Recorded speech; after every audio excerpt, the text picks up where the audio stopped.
Good morning guys, maliban kay Meralco. At ayan nga, maganda ang panahon ngayon. Napakaganda ng umaga, napakasarap bumiyahe. Kaya tara, samahan niyo ako. Let's go!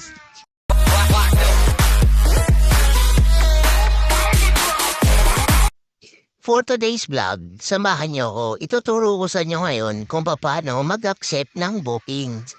At kung paano ang tamang paggamit ng Movie Drivers app. Siguraduhin niyo rin mabango kayo bago kayo bumiyahe.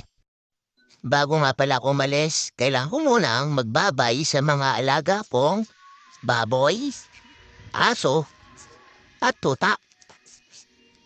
Bye-bye, Ase. Siya si Ase. Bye-bye. Siya naman si Lulu. Bye-bye, Lulu. Bye-bye. Siya naman si Pochari. Bye-bye, Pocha. Alis muna ako para may pambili kayo ng dog food. Bye-bye. Ito naman si Helcourt. Helcourt? Bye-bye, Helcourt. Ito naman si Ayumi. Bye-bye, Ayu. Bye-bye. Mamaya, kita tayo. Lungkot-lungkot mo ngayon, ah. Bakit lungkot ka? Bye-bye. Bago talaga ako makaalis, marami muna akong kailangan pagpaalaman. Diyan muna kayo, ha? Babiyahe muna ako para may pambili kayong dog food. Nice. Simulan na natin yung pagbiyahe. Ganito pala ang kailangan yung gawin. Buksan nyo muna ang Movie Driver app nyo. Pagkatapos, mag-go online kayo. Required din na mag-selfie verification kayo bago kayo makapag-online. Tapat nyo lang yung mukha nyo sa bilog, automatic yan, mapipicturean na kayo. At pagkatapos naman, mag-online na kayo.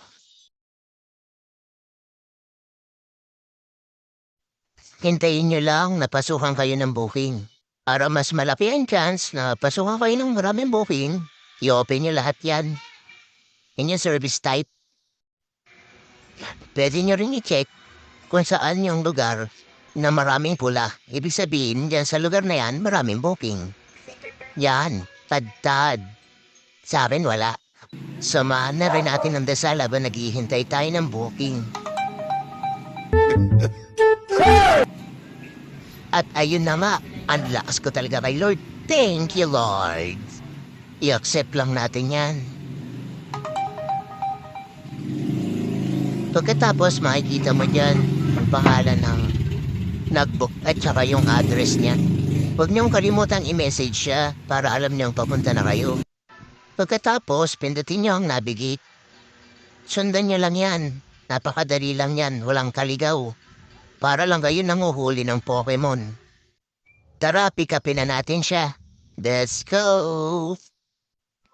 Usually, sa na-experience ko, ang pinakamalayo 2 kilometers ang pick-up point.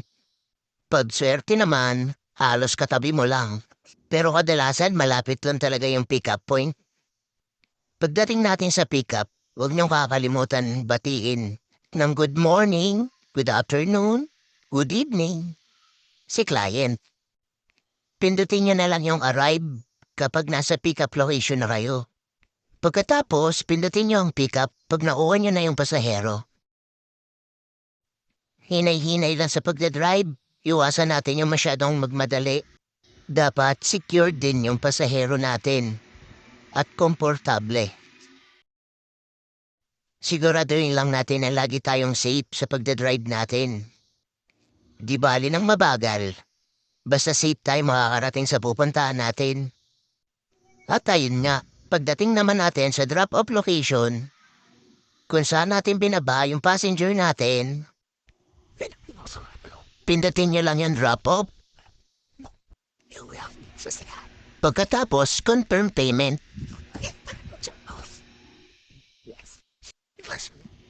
Voila! Pagkatapos niyan, pwede ka na ulit tumanggap na panibagong booking. I-offline mo naman pag gusto mo ng break kung tipong gusto mo muna uminom ng tubig. Thank you sa panonood. Sana nakatulong kahit papano. sa susunod ulit na vlog. Subscribe niyo ako guys. Bye-bye!